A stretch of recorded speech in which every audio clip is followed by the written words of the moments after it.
Ah, you motherfucking cunt. Yeah.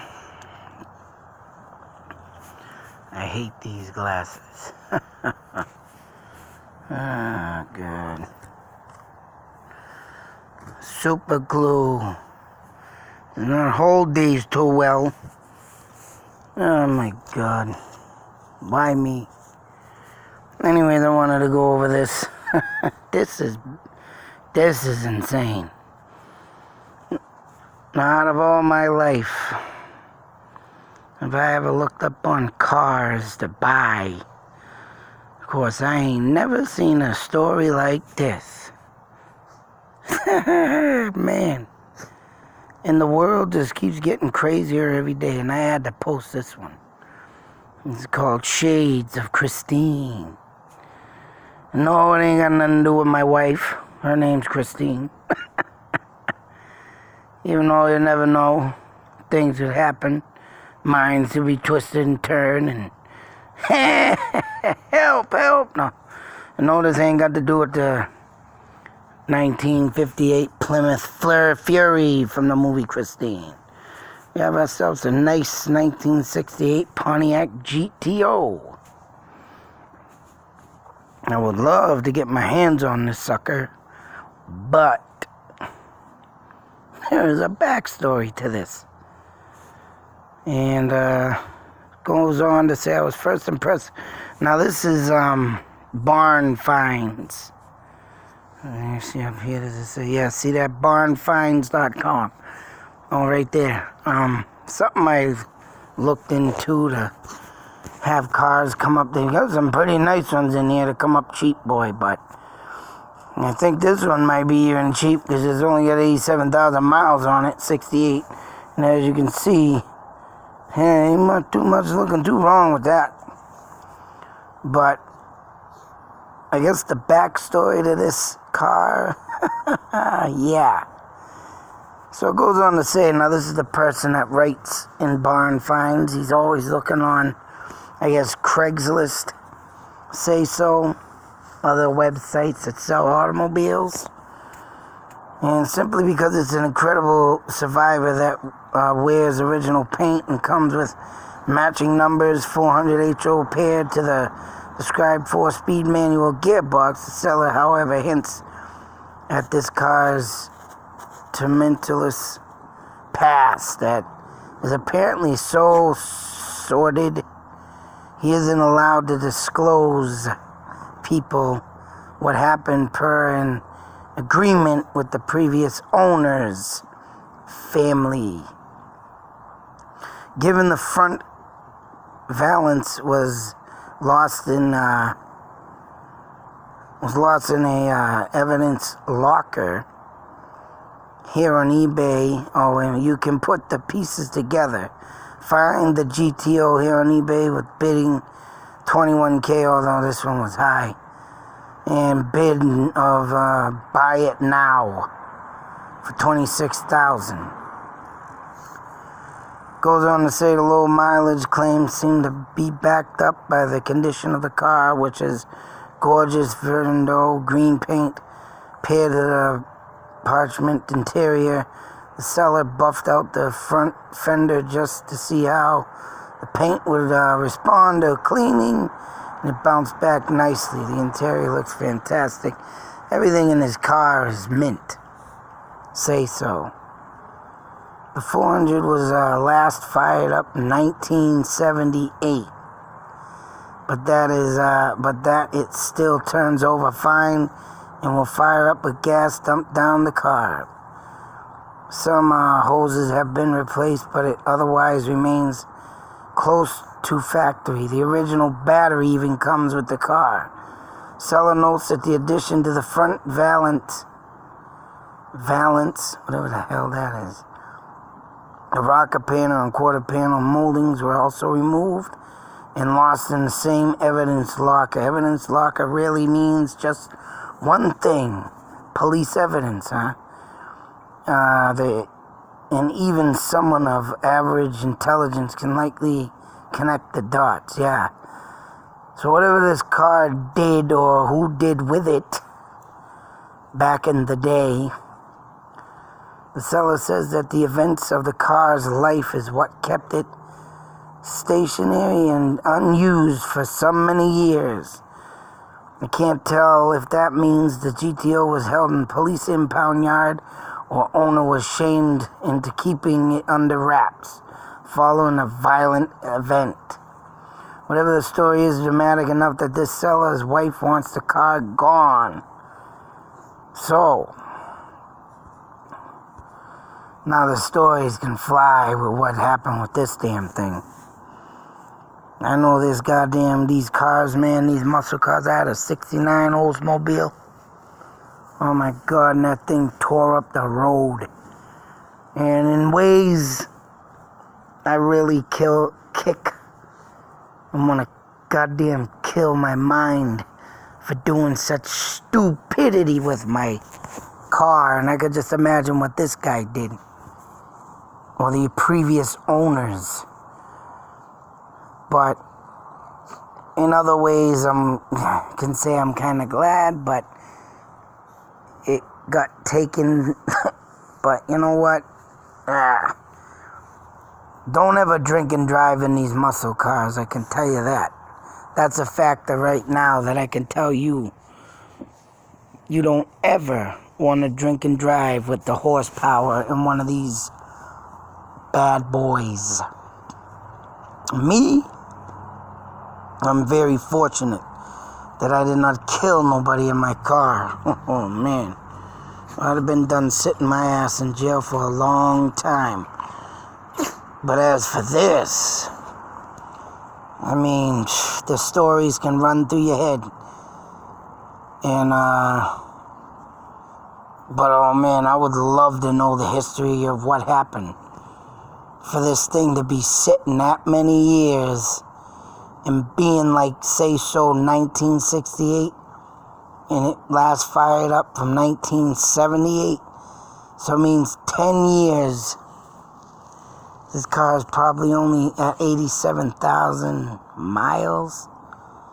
I can only imagine what took place. I mean, I'll tell a story with my 69 Oldsmobile that I did. I want to get this out on a video. What a perfect time to do it, too. So, man, one of my dumbest things I've ever done in my life was walk out of a bar.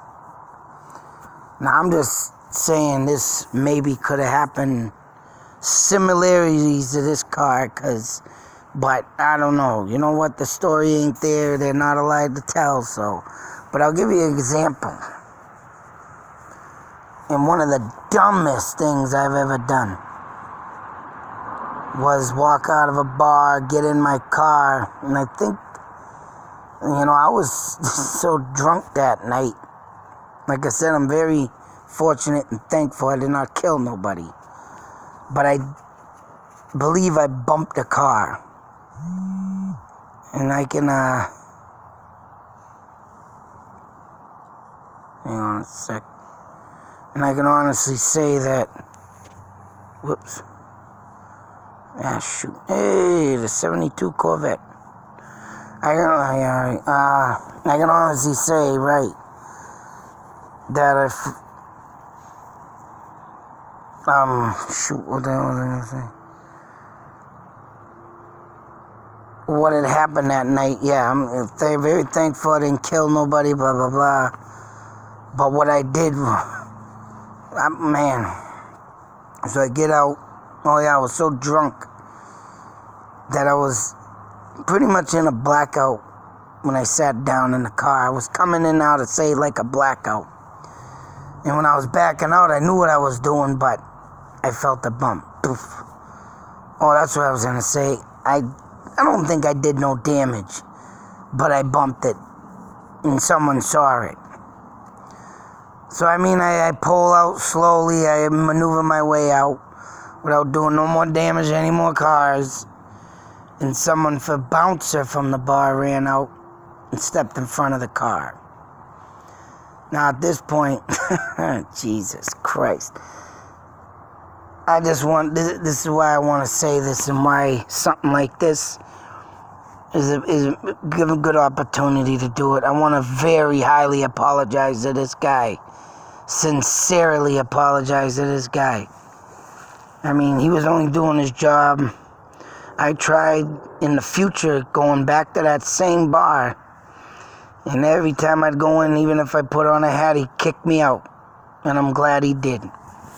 Because what I'm about to say, you know, I'm very, very fortunate that this man didn't lose his life. Because I was at that point in my life, I can say, yeah, when I was drinking and at the point of that time in my life, I got that car and I was driving, I was very highly suicidal. I was going through some rough times. And, you know, not knowing what these people did with this car, but me, I punched that gas and the guy hopped out of the way and I drove out of there. Yeah, stupidly, very stupidly. Dumbest thing, and I want to highly if this guy ever catches this video and knows who I am. Oh, hang on, I'll pause and I'll be back. I gotta get the pug in the house. But anyways, like I was saying, I gotta get this done quick. But like I said, I want to highly apologize. I don't even think if the guy would even accept it, but if he saw it, knew who I was, and I would highly would want to apologize, shake his hand. And if he wanted to punch me in the face or kick the shit out of me, I'd let him. But that was one of the dumbest moments I've ever done. And just to squeal out of there, but I have to thank this man. Because as many times as I went back to that bar, he could have called the cops and had me arrested. There was plenty of witnesses there. But he didn't. And that's why I'm very thankful. I'm very sorry. And, you know, regretting of what I did. So I can just imagine what these people did in this car. And the second thing I like to say, I might have said it in another one, but I want to say it again in another video. But I want to say it again. I'm going to end it at this. One time, me and my wife were having some problems. I got drunk. I went out to the beach. I went to Salisbury Beach in my Oldsmobile. And I just went out there to cool my head, gather my thoughts, you know. I was trying to get the alcohol out of my system and, you know, trying to make my life right, but I just kept falling in a black hole. And when I came back from the beach, coming from a bar now, the worst place I could have been, I was out there at a bar. But coming back, the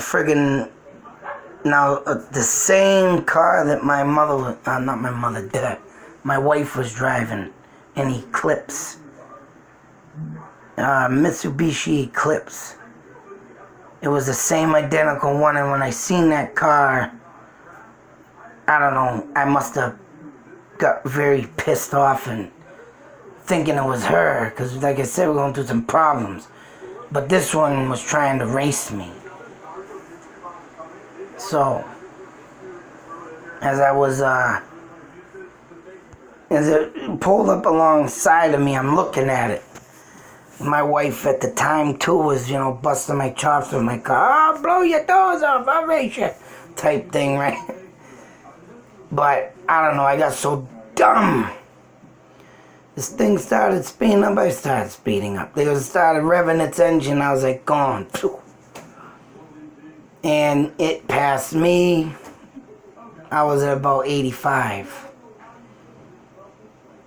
By the time I was done and got to the Route 2 exit to come home to Fitchburg, and this was like, I'm gonna say I was at Route 3, past Route 3, from Burlington to New Hampshire and say so. I was in that. I was from Route 3 to Route 2 in between that stretch of highway. And by the time I reached the exit, I blew past that damn Mitsubishi. And I literally, hang on a sec. From that Route 3 to Route 2, by the time I reached Route 2, And slowing down, I had passed that car.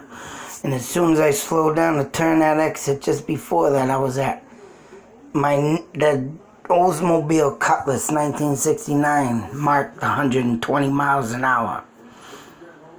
I had that needle buried past 120, and the thing wasn't moving.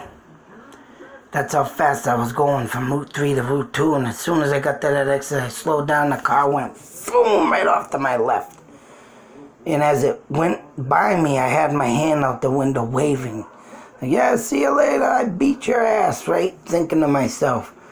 But oh my God, if I would have flipped that car, and I had a convertible, mind you, that would have been just a thought you can think of a mess. So I mean, these cars bring out the worst in people sometimes if you're not right with them. So I can just imagine what this GTO endured, or who and what owned it. So I mean, things that make you say,